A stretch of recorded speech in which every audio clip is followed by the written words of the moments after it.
So I was browsing the internet and I came across this clip from the Joe Rogan Experience where he's interviewing Matt Taibi about the 2008 financial crisis. I guess a little bit of background on Matt Taibi. He's an award-winning journalist. He has a podcast called Useful Idiots with Katie Halper. It's pretty good. You should check it out if you haven't.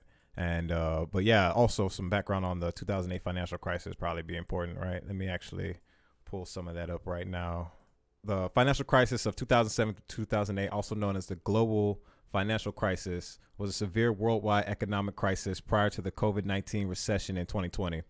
It was considered by many economists to have been the most serious financial crisis since the Great Depression. Lax financial regulation, excessive risk-taking by banks, and the bursting of the United States housing bubble culminated in the plummet in valuations of mortgage-backed securities, which were tied to American real estate. So basically, long story short, man, if you know, 2008, millions of people lost their jobs, lost their houses, and it was all due to this, it's all due to some, chicanery that's going on with the banks and the financial sector in general, Wall Street.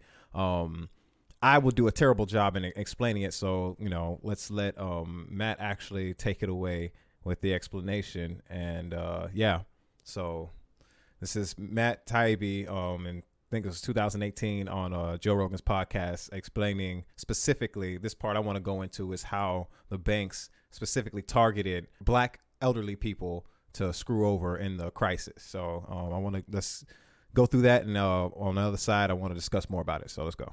But particularly that, because a lot of it was old people that oh went my under. God, old people, minorities. I did one story about a bank in Maryland. Well, it's a national bank. It's a bank that I wouldn't be surprised that a lot of people listening have their accounts at this bank. They had to pay a settlement to the government because they were intentionally targeting elderly black people to sell subprime mortgages to, and they called them mud people. And there were all these like toxic emails going back and forth about how stupid they were and how they'll buy anything, et cetera, et cetera. In the emails, they called them mud people? Yeah. And so they had to pay a settlement to the government. But the racial component of that crash was something that I didn't really clue into until late, but that was a big part of it too. It was, a lot of it involved these mortgage lenders going into particularly like lower middle class black neighborhoods and knocking on doors where there'd be like an elderly person at home and saying, hey, would you like to refi your mortgage? And you'll have a little bit of extra spending money this month, right? And the person won't know anything about finance, and they'll sign this refinance deal that allows them to save a little bit of money each month, not knowing that they had just converted their fixed mortgage into a floating mortgage, and that as soon as the interest rates changed, you'd have people who went from paying $900 a month to paying $7,000 a month, right? And suddenly they're out in the street, and the company that sold them the loan is long gone by then. They're not holding it. They, as soon as they got her name on the dotted line, they sold it off to a bank in New York, who in turn again chopped it up into hamburger and sold it probably to your pension fund or whatever. So there's nobody she can complain to, and that stuff was really depressing. Yeah, man. So I guess we'll just leave it there for now. But this really happened, y'all. This is first of all, obviously this is ridiculous, man. But I kind of want to get into more of a reflective mode of thinking on this, right? I'm 30 now. So in 2008, I was 18. At that time, I didn't own anything. I wasn't even working, right? You know what I'm saying? So I didn't really see the effects of the 2008 financial crisis like deeply, like some people might have, and people, especially people older, like actually, deep into the workforce and trying owning houses and all that kind of stuff, right? So there's a lot of people, we're grown now. This is we're the grown age now, so I just kind of want to try and give context to possibly your childhood, if you remember growing up being at your grandma's house, you know what I'm saying? And then all of a sudden some major shift happened around this time, right? You know what I'm saying? This is the kind of things that, this kind of stuff that happens that's out of your control, you know what I'm saying, that has a major effect on your life and you wouldn't even know, a major trajectory, right? You know what I'm saying? A lot of, you know, wealth equity is carried in homes for average Americans, right? And us black people, we're getting, you know what I'm saying, bamboozled out of our, you know what I'm saying, out of our equity nonstop, right? And if you notice, there's some really interesting key points to this to me, but I'll go into those in a second as well. I want to kind of give this a little more context. So this right here is a report from the National Low Income Housing Coalition, right? So this report shows African Americans lost half their wealth due to a housing crisis and unemployment. And this was, you know, back in 2013, but this was, you know what I'm saying, in the wake of the, you know, the 2008. I mean, yeah, right. So going into this, the state of housing in Black America explores recent housing trends in the African American community, including high rates of foreclosures and failing rates of home ownership, the impacts of these trends for current and future generations, and concludes by advocating for improved policies to address the needs of housing in Black America.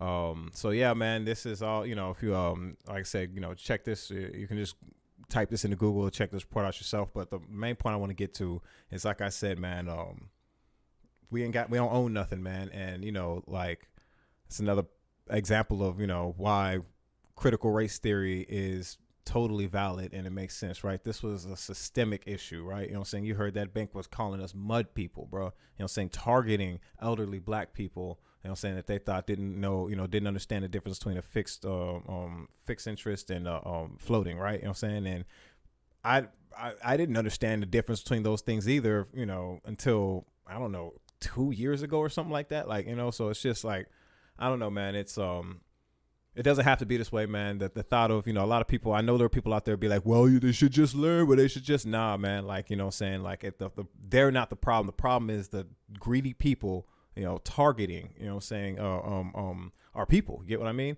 And what's interesting, if you notice what Matt said, if you notice what Matt got into in the story, he mentioned, right, that that bank had to pay out a settlement to the government, right? Do you think that had any that went towards your pockets, towards your family? Nah, you know what I'm saying? There was no, you know, even though the government knows that we're being systematically oppressed, right? You know what I'm saying? They were fined for it. There was no policies put in place to reverse what happened. There's nothing that was done to reverse those, you know what I'm saying, to reunite us back with that wealth, that equity, those homes. You get what I'm saying? And like I said, that's me pointing out all the problems. That's what we just did here. But so what are the solutions, right? I'm going to be like a broken record with this, but again, join the co-op. What a cooperative is, a worker-owned co-op, or, you know, just learn about the idea of cooperatives. You know what I'm saying? Like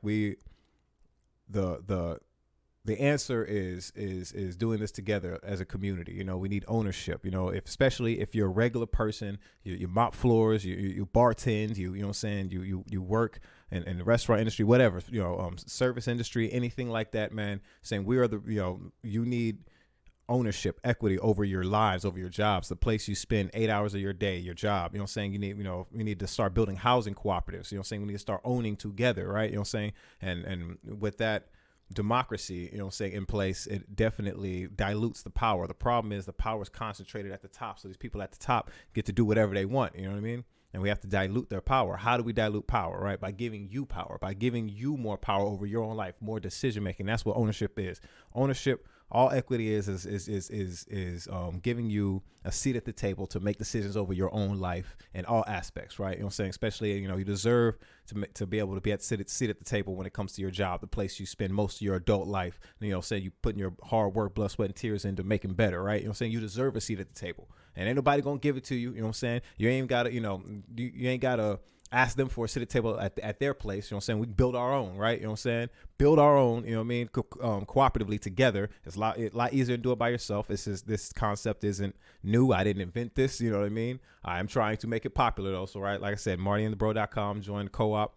And yeah, man, I just wanted to bring this to attention and kind of, you know, make you think about your past more so than, you know, maybe you gave it attention before, right? You know what I'm saying? Like, there's a lot of things that are outside of your control that affects your life in ways you may, you may never know. And this is another example of why it is really important to, know your history, especially getting into politics. Because the problem with a big problem with our parents, their generation, is that, no respect to, I love the fam, right? But they ain't know nothing. You know what I'm saying? They ain't, they didn't have as easy access to information as we do now, right? But all they had to go off of was the propaganda, on TV, basically. You know what I'm saying? And they didn't know no better a lot of times, right? You know what I'm saying? But we have the ability to know. We have the ability to see things like this and to, understand the mechanisms in place to screw us over, right? You know what I'm saying? We could do something about it. So stay informed, you know what I mean?